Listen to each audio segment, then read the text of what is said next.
Hi, I'm Simon Southerton and welcome to Gospel Tangents. We're continuing our conversation with Dr. Simon Southerton.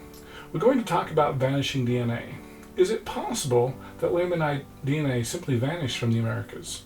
Simon says no, but we'll talk about some possible cases. We'll also ask about Rodney Meldrum's claims to have found DNA in North America. What does Simon think about this? Check out our conversation. I also want to remind everybody, please share this with as many friends as you can. We'd really like to get more people to support us here at Gospel Tangents. Thanks for your support. Now back to our conversation. Well, let's talk a little bit about Rodney Meldrum. He seems to have found that, and it seems like you and Ugo probably agree on Dr. or Rodney Meldrum's claims. Yep. Can you address Meldrum? Well, I've been less critical of Meldrum than the farms guys. They called him a snake oil salesman, which he is. But he's a salesman. He's not a scientist. He's a joke. He doesn't understand the science. He thinks that the scientists foolishly overlooked the connection of the X lineage to the Middle East, and his whole business is built on his X lineage claim, and he's wrong. It's completely wrong. So can you talk a little bit about the X lineage? Well, it's a very ancient lineage. It's the only Native American. Well, no, it's a rare lineage in the Americas. The other ones are sort of between 10 and 30% frequency in Native American populations, but the X lineage doesn't even occur in South America or Central America. It's only been found in North America. And that's because it's rare in the populations it came from in Asia. Only a couple of percent. It's actually just all of his brouhaha is about a letter of the alphabet. If they'd named it differently, if they'd had a slightly different naming convention, there would have been nothing there, because the X is a name for a huge cluster of very ancient. It's a very ancient family of mitochondrial DNA lineages. So there's an X1 branch, two major branches, X1 and X2. And then in the X2 branch, there's X2A right through to J, I think is the last one. And it's in the X2A or the X2G lineage that we find in Native Americans, mostly X2A. And all of the other X2 lineages are in Eurasia somewhere, and one of them is amongst the Druze. And that's the one that Meldrum has paid all his attention to. It is unrelated. It is very distantly related. They share a common ancestor about 30,000 years ago. So his claims are completely wrong. The X2A lineage in Native Americans has been there since the original founders. Hugo Parego's done some beautiful work on the X lineage, and he's found that it's arrived very early on, same time. Okay, so you're saying that the X2A that's in North America got here before Lehite did? Yeah, allegedly. Yeah. Yes, it got here. If we believe that Lehite came here, it would have been. Yeah, it's too early. 13 or 14,000 years ago, or earlier. Yeah, right. Yeah. So it's just a very ancient lineage. So, I mean, if they'd broken the X lineage down to the, I guess another complication on the X, because it's so rare in Asia, they haven't found a directly ancestral X2A lineage in Central Asia. In fact, they haven't found a close relative anywhere in Asia, and that's because it's only there in the population at 1%. So if anything's there at 1%, if it's 1 or 2% in America, it's quite possible that it was there at 0.0001% in Asia, and it's expanded into America. So it might be extremely rare in Asia, and so you've got to screen thousands and thousands and thousands of individuals to find that link, that ancestral one, and they may have died out. The ancestors of the people that went into the Americas might have died out to some extent, and it might have gone extinct. So we don't know. Okay. But there's no doubt it's another. It came in from Asia, with the other ones. Yeah. Okay. Let me ask you another question about the Vikings. And I'm pretty sure you saw my post on the Vikings. So Yeah. one of the things that Dr. Prego mentioned was that we have found Native American DNA in Iceland or Greenland, wherever the Vikings came from, but we have not been able to find Viking DNA in the Americas. Well, did he claim that they'd found natives? I believe so, yeah. Okay, that's not been conclusively shown. There was a C lineage, C mitochondrial lineage found in Iceland, and there's they suspected it came in before Columbus. Yeah, sort of fairly on before Iceland was sort of swamped with Europeans and potentially amongst them American Indians, because they, after 16th and 17th century, there's a bit of movement of people around. Yeah, so there's no direct match for the sea lineage they found in Iceland and in North America. But even if it is shown to be a genuine link, that wouldn't surprise me at all, because the Vikings reached here, they did their raping and pillaging like they normally would do, and they would have gone back to Iceland with a Native American that they picked up. That would explain how a female DNA lineage is landed in Iceland. But the Viking voyages to North America were recorded, the historical documents, so they know what they were doing. They went there and they raided the natives, fought with the natives, and then took off. They never really settled for very long. And also there was a very, very cold period, sort of a mini ice age during that.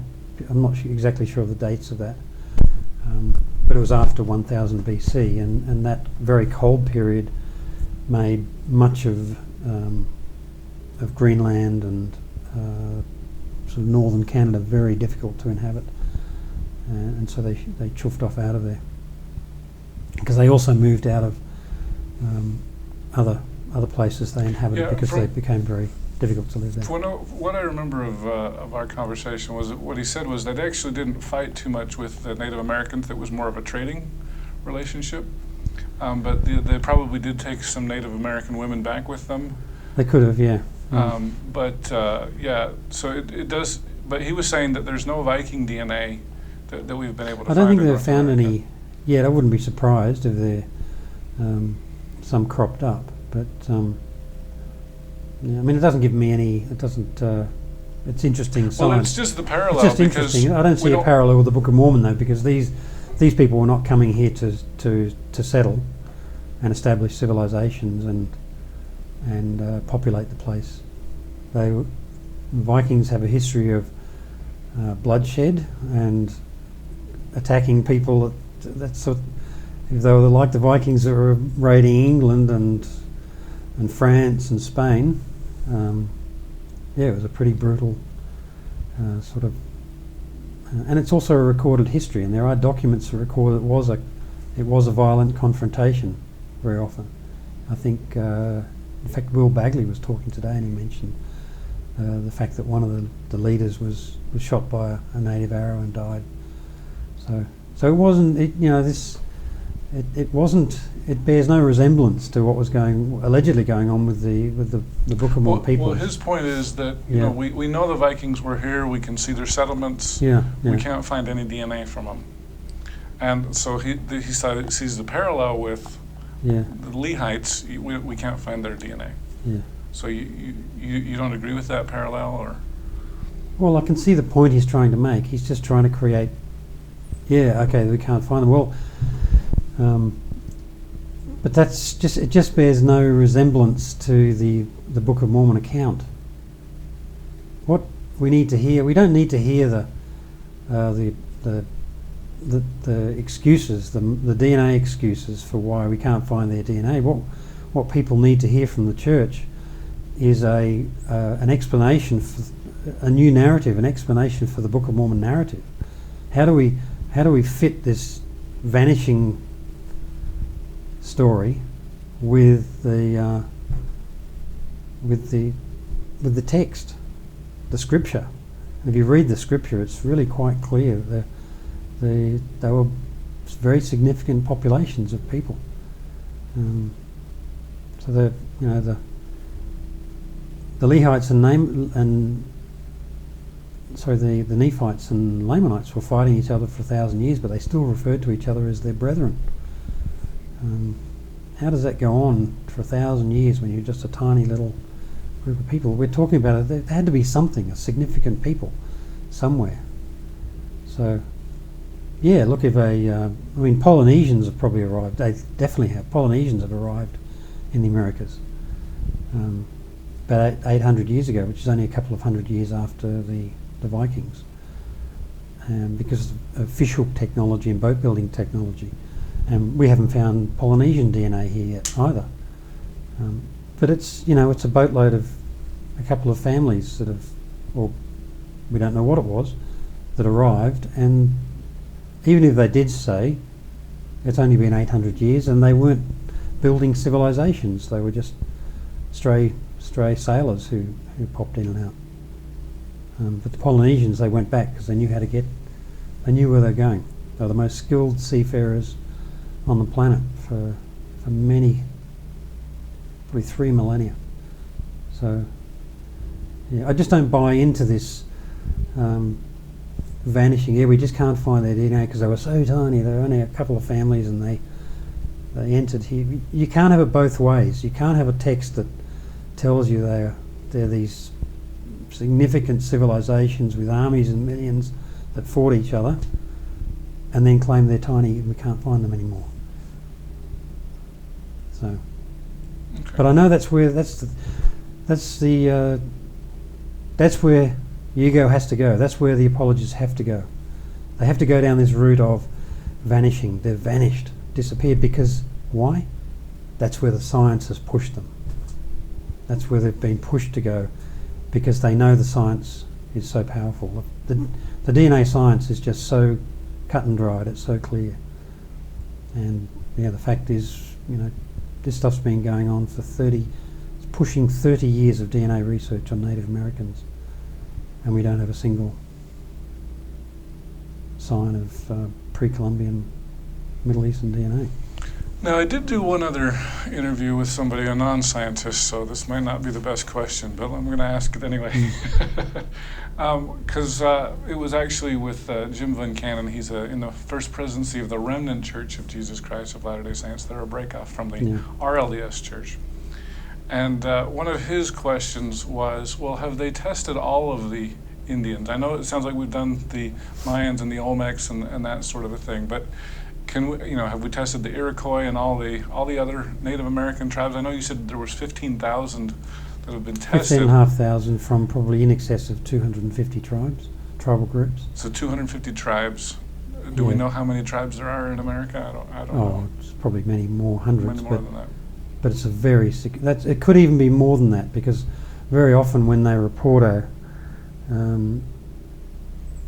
study, there might be a particular language group, and they would have sampled from 5 or 10 locations in a population. So so that 250 or 200 or whatever it is might be testing in 1,000 locations around the continent. But the genomic work, you've probably heard this apologetic argument where you're only testing one line going back, and the Y chromosome only goes back one line in the fathers and one line in the mother, and there's all these gazillions of ancestors in there which you don't know anything about. Well, the genomic DNA analysis gets you all of the information of their ancestors, their significant ancestors, and they've not been able to detect anything. There's nothing coming up.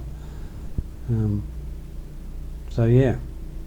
Well, let me ask you this, because another thing that we know is, the Native American populations were decimated by the Spaniards, so I want to say that there's only 4% of Native Americans. Let's see, 1/25. Yeah, 4%, I believe, that survived the disease and the guns and the wars with the Europeans that came here. And it wasn't just the Spanish, the English did it too, and the French and everybody else. So is that an issue as well? As we've had all of these, especially disease outbreaks, so we've lost a lot of Indians, or Native Americans, I guess I should say. And so their DNA has been lost? Is that an issue? Well, Lehi and his family allegedly came from the old world. If anything, I would have thought they would have had more resistance to disease than native populations in the Americas. So there's no reason to believe that they would be more susceptible than native populations. And if their populations, if all the population, New World populations have been decimated, then they'll all be decimated at the same rate. It wouldn't change the proportions, unless Lehite DNA just happens to be very unlucky DNA and just disappears. But it just seems to me ridiculous. Well, if you lost 96%, that. But you lost. You wouldn't have to be that unlucky, would you? No, but if there are non-Lehites and there are Lehites, I would expect their amount to decline at the same rate. So it would not change the proportions that were there.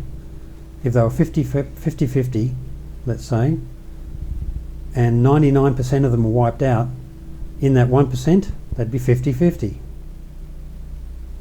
There's no reason to believe that the Lehites would be any more susceptible to the being wiped out than the non-Lehites. Okay? The disease germs aren't going to target the Lehites, are they? It's just grasping at straws. It's an excuse to reconcile the absence of DNA. 15,500 have been tested, and we don't have a single candidate for Middle Eastern DNA. And if you extrapolate that to 1 million people, 1 in 15,000 is about less than 1,000 individuals. Maybe Lehites, but we haven't detected them yet. It's just becoming a vanishingly small proportion of the population that we just can't seem to find. It's about time we just accepted the truth. That's what I think. Okay. And the truth is, there were no Middle Eastern voyages and colonisations prior to Columbus. Sadly. I thought there were. I knew there were. I thought via feelings, I interpreted my feelings to think that was the Holy Ghost telling me it's true. And feelings are about as unreliable as any method going around for determining truth. You don't see scientists using their feelings to interpret their scientific data. You go where the facts take you. Okay. So yeah, I don't argue with apologists, because it's not a fair fight, if you like, because their conclusions are fixed, and they've been quite public about that. Daniel Peterson, Rodney Meldrum, Kerry Milstein, they've all said effectively, I know the church is true, so anything that contradicts it is false. So I've got my fixed view, the Book of Mormon literally happened. Anything that contradicts that, I'm not interested. I'm only interested in evidence that supports that fixed view. I'm not interested in talking to people that deal with data and evidence in that way. It's just pointless. I hope you enjoyed our conversation with Dr. Simon Southerton. In our next conversation, we'll talk about the flood. Remember, that's what's prompted Simon to start looking at DNA. What does Simon think about Noah's flood? Did it really happen? Because the flood myth is not common, not just Christianity's. It's there are other belief systems throughout the Middle East and Mesopotamia that all contain this flood myth. There was I think it was the Black Sea. There was a major deluge when rising sea levels after the Ice Age broke the entrance into the Black Sea and through the Strait of Bosporus.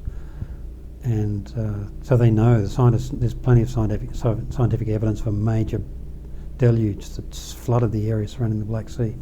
So there would have been devastating consequences for all the farming communities around there at the time. Thank you so much for listening. Make sure that you like our page on facebook.com/gospeltangents. You can subscribe at youtube.com/gospeltangents. We're also on Twitter @gospeltangents, as well as make sure that you subscribe on iTunes so you don't miss any of our episodes. Thanks again for listening. Click here to subscribe, here for a transcript, and over here you'll see some more of our videos. Thanks again.